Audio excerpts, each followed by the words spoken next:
A quiet evening in a small town took a dark turn when a shocking act of injustice sparked a chain of events no one saw coming. Meet Lisa, a strong, courageous black woman who was simply trying to get home after a long day. Pregnant and glowing with hope for the future, she had no idea her life was about to change in an instant. While driving back from a grocery run, Lisa found herself pulled over by Officer Grant, a cop with a reputation for being more intimidating than protective. What started as a routine traffic stop quickly escalated. Fueled by prejudice and unchecked authority, Grant's actions crossed a line that left Lisa not only humiliated, but physically hurt. A kick, yes, a kick, against a defenseless pregnant woman. It was unthinkable, unforgivable. Lisa was shaken but not broken. She had someone in her corner, her husband Marcus. A fiercely loving and protective man, Marcus was not about to let this go unanswered. But his response wasn't what anyone expected. This wasn't about violence or revenge. Marcus had a plan to hold the officer accountable in a way that would turn the tables entirely. What Marcus did next would not only make Officer Grant regret his actions, but shine a light on a deeper issue that needed to be confronted. Stay tuned as this story unravels. A story of resilience, justice, and the power of standing up for what's right, even when the odds feel stacked against you. What happens when one family's fight for dignity becomes a community's rallying cry? You won't want to miss this. Marcus couldn't sleep that night. He sat by Lisa's side, watching her breathe, his mind racing with questions and anger. How could someone sworn to protect and serve treat his wife, his unborn child, with such cruelty? But Marcus wasn't a man to act on impulse. He knew that confronting Officer Grant directly could escalate things and put his family in even more danger. No, this required a smarter approach. The next morning, Marcus began digging into Officer Grant's history. He discovered whispers in the community, stories of others who had been mistreated, but never spoke out, too afraid of the repercussions. Some people Marcus spoke to admitted they had seen similar behavior from the officer, but they lacked the means or courage to push back. This wasn't just about Lisa anymore. It was bigger.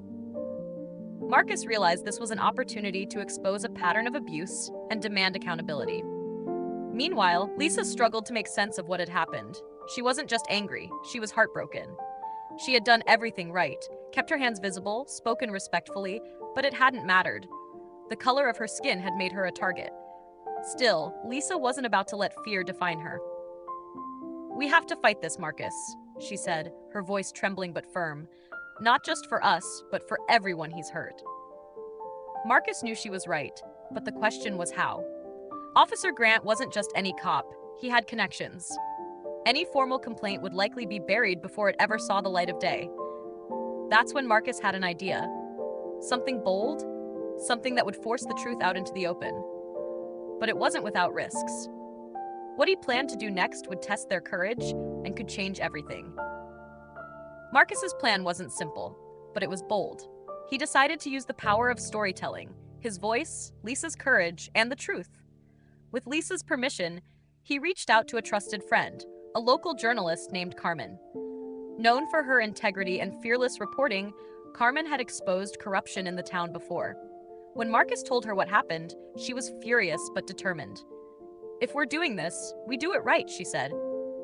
"We don't just tell your story, we shine a light on the bigger issue." Carmen started digging into Officer Grant's record. What she found was shocking. Multiple complaints of misconduct, all quietly dismissed or under investigation with no resolution. It was clear he had been protected by the system, and that system needed to be exposed. Carmen suggested an in-depth interview with Lisa and Marcus to bring their story to the public. At first, Lisa hesitated. Reliving the incident felt overwhelming, but Marcus reassured her. This isn't just for us," he said softly. "This is for every family he's hurt, and for the ones he might hurt next." As Carmen prepared the story, word started spreading in the community. People who had been silent for years began reaching out, sharing their experiences with Officer Grant. It wasn't long before a small ripple of support turned into a wave. Neighbors, local activists, and even some officers from the department began quietly voicing their support. But with the growing momentum came a warning. Late one night, Marcus received an anonymous call. The voice on the other end was low and menacing. "Back off." it said. "You don't know who you're messing with." Marcus hung up, his heart racing. He knew they were making waves, but at what cost? The anonymous call shook Marcus, but it didn't stop him. If anything, it confirmed what he already knew. Officer Grant wasn't acting alone. There was a system protecting him, and Marcus was now a threat to it. "They're scared," Carmen said when Marcus told her, "and that means we're onto something." But with the warning still fresh in his mind, Marcus doubled down on protecting Lisa. "You stay home," he told her. "No unnecessary trips, no risks." Lisa agreed, though her frustration grew with each passing day. She didn't want to feel trapped, and she hated that fear was creeping into their lives. Meanwhile, Carmen's story was nearing completion. She had gathered testimonies from other victims and even uncovered internal emails hinting at cover-ups within the department. The evidence was damning, but it wasn't enough to take action yet.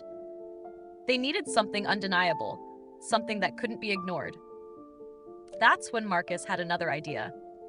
He decided to organize a community meeting, inviting everyone who had been affected to speak out. It would be a public forum streamed live online to ensure their voices reached beyond the town. Despite the risks, dozens of people showed up, each with a story that painted a chilling picture of abuse and intimidation. As Marcus stood before the crowd, he felt the weight of their stories. "This isn't just about my family," he said, his voice steady. "This is about all of us. If we don't stand up now, nothing will change."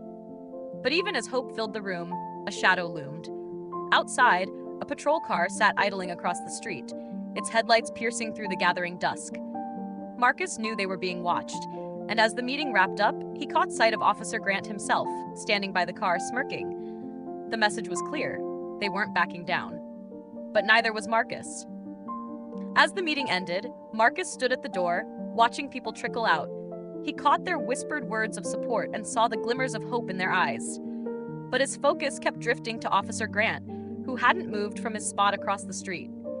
His smirk was infuriating, a reminder that the fight was far from over. Just as Marcus turned to go back inside, Carmen approached him, her face pale. "Marcus," she said quietly, pulling him aside. "I just got a call from one of my sources. The department is preparing to frame you. They're desperate to shut this down." Marcus's chest tightened. "What do you mean frame me?" Carmen handed him a file. A leaked police report claiming that Marcus had been involved in illegal activity. It was all fabricated, but the intent was clear. They were trying to discredit him before the story gained more traction. Lisa, overhearing the conversation, stepped forward. "They're going after you because they know you're a threat," she said, her voice trembling with a mix of anger and fear. "But we're not stopping Marcus. They can't silence the truth." Marcus nodded, though the weight of what was happening settled heavily on his shoulders.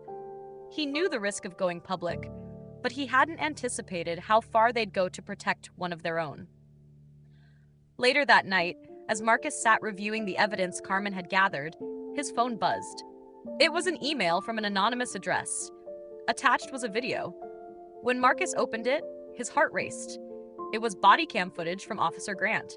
The clip showed his confrontation with Lisa, unedited and undeniable. Someone inside the department had leaked it, and now Marcus had the piece of evidence that could change everything. But who had sent it? And why now? The body cam footage was a game changer. It showed everything: the unjustified aggression, Officer Grant's cruel behavior, and Lisa's desperate pleas to protect her unborn child. Marcus stared at the screen, his hands trembling. This was the proof they needed, but it also raised questions. Who had risked their career, or even their safety, to send this? And could they trust it wouldn't be traced back to them? The next morning, Marcus, Lisa, and Carmen decided to act quickly. They uploaded the footage to Carmen's platform, alongside her detailed investigation. The video spread like wildfire. Within hours, it was being shared across social media, news outlets were picking it up, and the public outrage was undeniable. People from around the country demanded accountability, and even the mayor issued a statement calling for a thorough investigation. But just as Marcus felt a glimmer of relief, the unexpected twist came. A second video surfaced, this time leaked anonymously online. It wasn't from Officer Grant's body cam, it was footage from a street camera showing a quiet parking lot. In the video, Officer Grant could be seen meeting with a senior police official and handing over what looked like stacks of cash. The implications were clear. This wasn't just about one bad cop. There was corruption at the highest levels. The revelation turned the case into a national scandal. Investigations were launched, officers were suspended, and public pressure forced the town's police chief to resign. As for Officer Grant, he was arrested for misconduct and faced additional charges stemming from the leaked evidence. In the end, Marcus and Lisa found justice, but the fight had done more than hold one man accountable. It had exposed a broken system. And as they stood together, stronger than ever, Marcus received one last anonymous message. This isn't over. Keep watching. The days that followed were a whirlwind for Marcus and Lisa. The story had ignited something far bigger than they ever imagined. Communities across the country began similar experiences, sparking protests, discussions, and calls for change. Marcus and Lisa were invited to speak at town halls and rallies, their story becoming a symbol of resilience and the power of standing up to injustice. Officer Grant's trial was swift, with the evidence against him overwhelming.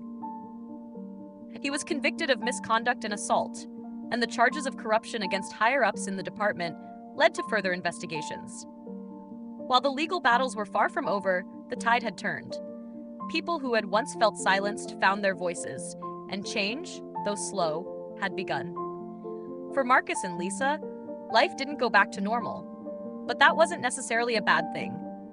Lisa gave birth to a healthy baby boy a few months later, and as they held him for the first time, they felt a renewed sense of purpose. "This is why we fought," Lisa said, her voice filled with emotion, "so he can grow up in a world that's just a little better than it was." The anonymous messages stopped after the final warning, leaving an air of mystery about who had leaked the footage. Marcus often wondered about their identity, someone inside the system who believed in doing the right thing. Whoever they were, they had changed everything. As Marcus looked out at his family and the community that had rallied around them, he felt something he hadn't in a long time: hope. Their fight wasn't just about one moment of injustice. It was about building a future where stories like theirs would become less common. And that, he realized, was the most powerful victory of all.